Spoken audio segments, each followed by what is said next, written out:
விருதுநகர் தொகுதி அதிமுக வேட்பாளர் கலாநிதியை ஆதரித்து சமத்துவ மக்கள் கட்சித் தலைவர் சரத்குமார் பரப்புரை செய்தார். அப்போது பேசிய அவர், முதல்வர் வேட்பாளர் என்றால் அறிவு கூர்மை, தொலைநோக்கு திட்டம் குறித்த பார்வை இருக்க வேண்டும் என்றும் அந்த தொகுதிகள் ஜெயலலிதாவிற்கு மட்டுமே இருப்பதாகவும் கூறினார்.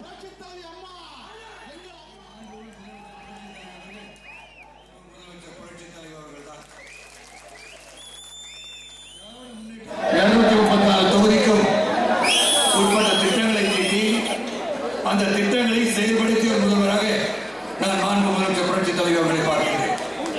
ஒரு தொலைநோக்கிய சிந்தனை, ஆற்றல், திறமை, அறிவு, மக்களின் நலன் என்பதையெல்லாம் சிந்தித்து எப்படிப்பட்ட திட்டத்தை தீட்ட வேண்டும், அதை எப்படி செயல்படுத்த வேண்டும் என்ற அடிப்படையிலே சிறந்த ஒரு ஆட்சி நடந்து கொண்டிருக்கிறார். அந்த ஆட்சி தொடர வேண்டும்.